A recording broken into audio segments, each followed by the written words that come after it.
Hey everyone, welcome back to the Incredible India podcast series. I am your host, Sam, and joining me today is our expert guide, Taylor. Hey, everyone. Imagine holding a recipe so incredibly valuable, it used to be fiercely guarded by a royal empire. Now imagine keeping that exact recipe alive for 400 years. Wow. Right, through collapsing dynasties, colonialism, the trauma of partition, and even modern commercialization, and doing all of that without ever writing it down. It's genuinely hard to even comprehend. Today, we are taking a deep dive into an incredible guide from Five Senses Walks, all about the culinary time capsule of Old Delhi. We are exploring 12 iconic dishes served in the exact same narrow lanes by the exact same families for 4 centuries. The sheer scope of this is staggering because, we are looking at a living, breathing history here. Yeah. This is a story of how ancient global trade routes converged in one specific city, creating flavors that simply didn't exist anywhere else on the planet. And the fact that this survival was achieved almost entirely through oral tradition and muscle memory, like no cookbooks, just generations of sensory knowledge passing from master to apprentice. It's truly a marvel of human resilience. It really is. Yeah. But to kind of wrap our heads around how this phenomenon actually works, we have to trace how these complex flavors arrived in Delhi in the first place. Right? You don't get 400 years of culinary dominance without a pretty formidable foundation. Oh, absolutely. Starts back in the 16th century with the arrival of the Mughal Empire, specifically Emperor Humayun establishing his court, and later Shah Jahan building the walled city of Shah Jahanabad in 1639. Right, and the Mughals fundamentally rewired the culinary DNA of the subcontinent. They brought in these elite royal chefs known as bawarchis. Bawarchis, okay. Yeah, and they essentially engineered palace cooking techniques that slowly seeped out into the streets over time. A really prime example of this is the introduction of dum cooking. Right, so that is the clay pot method. Right. But, from what the source material says, it isn't just putting a lid on a pot to keep the food warm. Not at all. By sealing the clay pot tightly with dough, you basically trap all the escaping steam inside. It creates this pressurized, low-heat environment where the meat cooks entirely in its own juices for hours. Hours and hours. And that physical mechanism forces the spices deep into the bone marrow rather than, letting the flavor just evaporate into the air. Exactly. It completely changes the depth of the flavor profile. And along with that pressurized cooking, these royal chefs brought the chemistry of marinating meats in yogurt to tenderize the proteins. Oh, nice. Plus the high heat physics of tandoor cooking for those impossibly crispy naans and charred kebabs. They even introduced the social structure of communal dining. But the Mughals weren't the only ones introducing new elements to the city. Right, because you had the Grand Trunk Road. Yes, stretching from Bengal to Afghanistan and running right through Delhi. It really makes you look at the spice markets of Chandni Chowk, almost like this ancient open-source culinary project. I love that analogy. Yeah, because you had merchants arriving from all over the known world, and everyone contributed their own unique code, so to speak, to the ecosystem. Like Central Asians brought in almonds, pistachios, dried apricots. And then the caravans traveling the Silk Road dropped off saffron and cardamom. Arabian trade links introduced dates and rosewater. And even from within the subcontinent, Tamil and Telugu traders traveling up from the south added these intensely complex regional spice blends. And all those different trading communities ended up settling in very specific lanes around the market, so they physically combined their imported ingredients with local produce. Creating a totally unique flavor ecosystem. Exactly. Unique spice architectures that literally could not be found anywhere else on Earth. Which brings us to a massive logical gap, I think. Because royal food was designed exclusively for the palace. It required expensive ingredients, highly guarded techniques. So how did these very specific recipes end up on the cramped streets? And more importantly, how did they survive centuries of political collapse and war?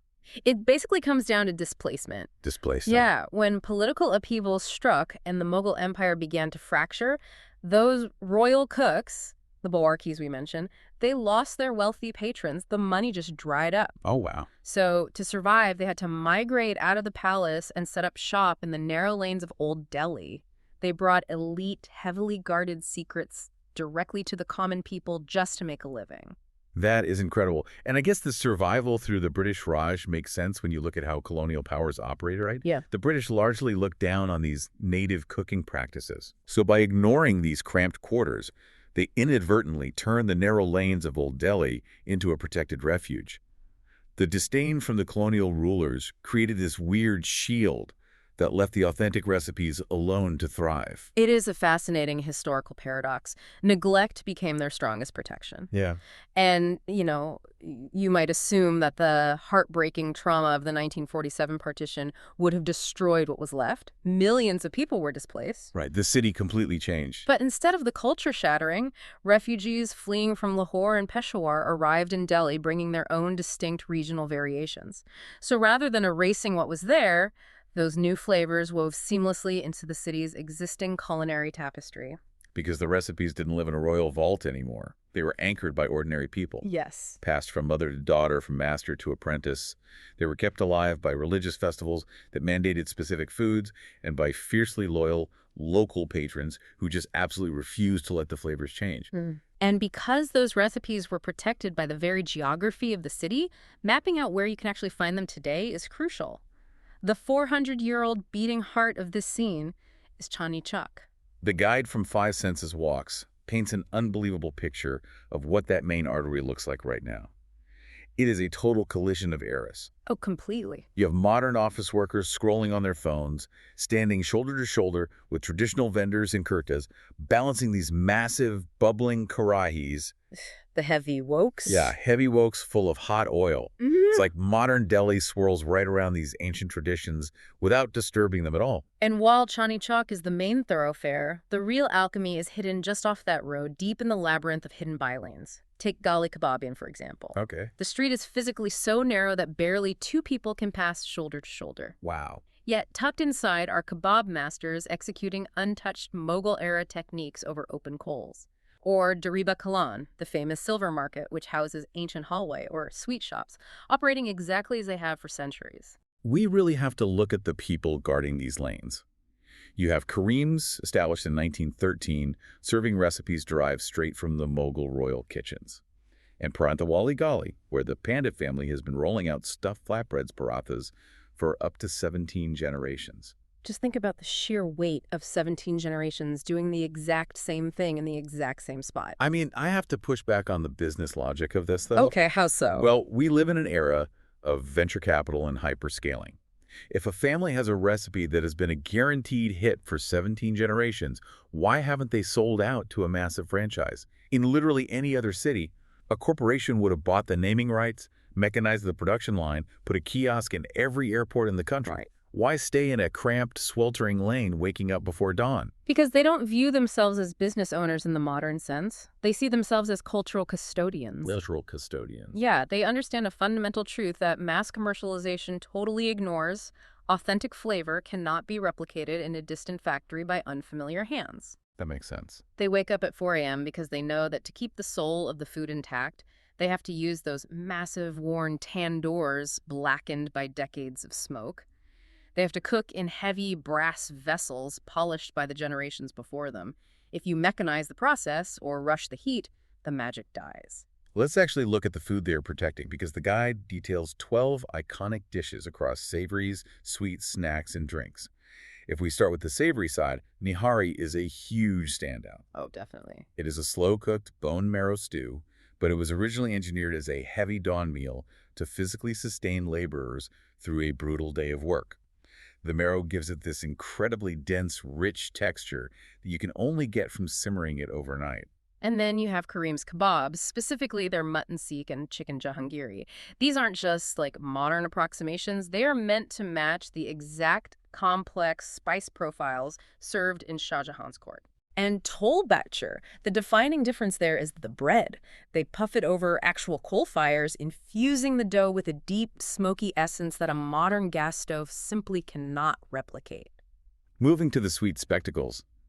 They sound like they were designed for theater. Jalebis, for instance. Those are the bright orange, deep-fried spirals of batter soaked in sugar syrup. Yeah. But the vendors don't just randomly pour the batter. They pipe it into the bubbling oil in intricate geometric patterns that intentionally mirror Mughal architecture. It is quite literally edible art. Then you have rabri faluda, which is this towering, layered visual spectacle of vermicelli, condensed milk pudding, and bright pink rose syrup. Sounds so good. But the true masterpiece of delicacy is dalat ki chaat. This is an ethereal, frothy winter dessert.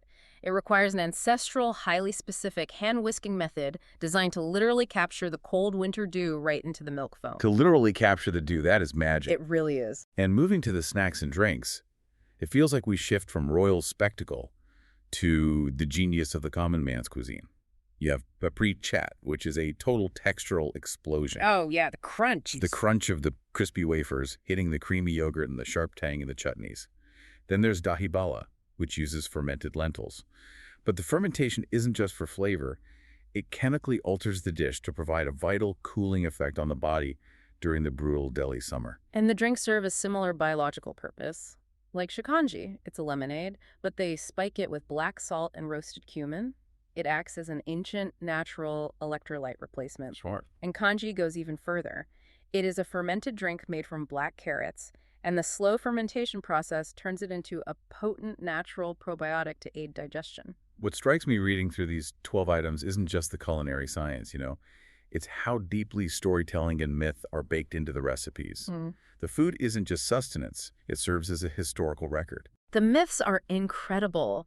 Like in Paranthawali Gali, the legend is that these exact stuffed flatbreads fueled the freedom fighters plotting against colonial rule. Oh, really? Yeah, they supposedly had a coded menu system. Cauliflower stuffed parathas for the intellectuals planning the strategy, potato parathas for the common folk organizing on the ground, and dense meat parathas for the warriors who needed sheer physical strength. A covert, edible communication system. That is amazing. And I read about a sweet vendor in the guide who claims his great-great-grandfather invented their specific golden brown gulab jamun recipe after literally dreaming about the smile of his beloved. That is deeply romantic. Right. But then you have the completely accidental legends. There's a famous chat vendor whose highly coveted tamarind chutney only exists because an ancestor completely botched the ingredient proportions one day. Oh my gosh. Yeah. The mistake created a flavor so intensely unique that people started traveling across the city just to taste the error. That's amazing. The romance of a 400-year-old mistake is amazing. But logistically, how is it physically possible to cook exactly the same way today?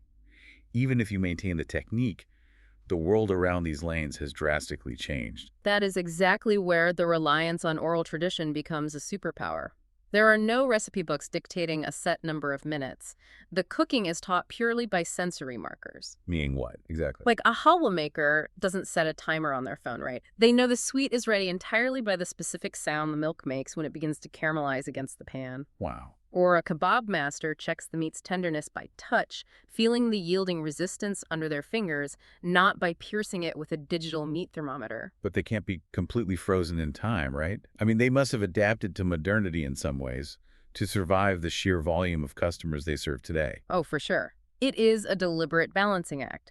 They might use electric churners for the initial mixing of the milk to save hours of grueling manual labor, but when it comes to the crucial step of freezing kulfi, they completely reject modern freezers. Wait, really? Why? Because they still use traditional terracotta clay pots. The porous clay physically alters the crystallization process of the ice. A modern freezer ruins the dense, creamy texture that the Mughal nobility originally demanded. Okay, wait, I have to push back on the ingredient part of this, though. Even if you maintain the 400-year-old technique and use clay pots, the baseline ingredients grown in 1639 simply don't exist anymore thanks to modern commercial agriculture. Wheat, carrots, spices, they have all been hybridized. Aren't they fundamentally making a modern replica of an ancient dish? That is actually the most difficult challenge they face, and it has literally turned these master chefs into agricultural detectives. Detectives. Yeah, traditional crop varieties are vanishing, so these recipe guardians spend a massive amount of time tracking down heritage seeds. They build direct, exclusive partnerships with specific small-scale farmers to grow traditional crops just for them. Just so the spices don't change. Exactly, because they understand that if the molecular baseline of the ingredient changes, the 400-year-old flavor profile shatters. We have definitely made everyone listening incredibly hungry by now. So if you are sitting there right now, plotting out a trip to Delhi to experience this time capsule for yourself, how do you actually pull off this food walk without wandering into a tourist trap? Timing dictates everything. You want to hit the lanes early morning between 7 and 10 a.m. Okay, why so early? That is when the ghee is perfectly fresh, the vendors have incredible energy, and you get that distinct, bustling breakfast vibe. Alternatively, the evening shift from 5 to 8 p.m. is fantastic as the city cools down. Right, because walking through an ancient crowded alleyway in 110-degree Delhi heat at 2 p.m. is a recipe for physical disaster. So avoid the 12 to 3 p.m. window entirely. Absolutely. The afternoon heat affects both the food quality and your own stamina. Seasonally, winter is the prime time to explore, but you definitely want to avoid the monsoons between July and September. The guide actually makes a vital point about the monsoons. Those ancient stone pathways have been soaking up cooking oil for centuries. When you add heavy rain, they become incredibly slippery. Plus, when the streets get waterlogged, the hygiene risks naturally spike. Yeah, not worth it. Logistically, you need to prepare for the environment. Wear closed-toe shoes with a solid grip. Ditch the bulky handbag and bring a small, secure backpack so your hands are free to eat and navigate the crowds. Very important. And bring small cash notes, 10, 20, and 50 rupee bills, because nobody is swiping a credit card in a 400-year-old alley. Bring wet wipes, download an offline map because GPS frequently fails in those narrow stone canyons, and try to learn just a little bit of basic Hindi. And you have to know how to spot the fakes. Oh yeah, how do you do that? Well, if a place has massive, shiny new signs, waiters who chase you down the street, or someone who hands you a laminated English menu featuring 50 different items, keep walking. That is a tourist trap. The authentic guardians operate in cramped spaces with faded signboards and well-worn, blackened equipment. You will see local families and office workers in line, not just people with cameras. And a genuine historic vendor usually specializes in only one or two dishes. They don't try to make everything, they make one thing perfectly. For someone whose stomach isn't used to an intense street food scene, what is the playbook for staying safe? Eat where the line is the longest. A massive queue means high turnover, so the ingredients are constantly moving and fresh. That makes sense. Stick to food that is cooked at extremely high temperatures right in front of you. Things sizzling on a griddle or deep fried in hot oil. Absolutely stick to sealed, bottled water. And pay attention to how the city naturally regulates its menu based on the seasons. Oh, the seasonal eating. Yeah. In the winter, vendors serve rich, warming gajar ka halwa made from fresh heritage carrots. But during the damp, humid monsoons, the city shifts to heavily spiced, deep-fried pakoras to combat the moisture. The city knows exactly what your body needs at any given time. It is incredible to think about the natural rhythm of it all. It really leaves you with this provocative thought to chew on. We live in an era of viral food trends, where a recipe is an absolute sensation for 2 weeks, and then it is completely forgotten. It's disposable. Right. But in lanes of Old Delhi, these specific flavors have commanded unwavering, multi-generational loyalty for 4 centuries. It makes you wonder, what does that say about humanity's deep craving for connection? And looking at how we consume information and food today, what modern recipe, if any, could possibly survive until the year 2426?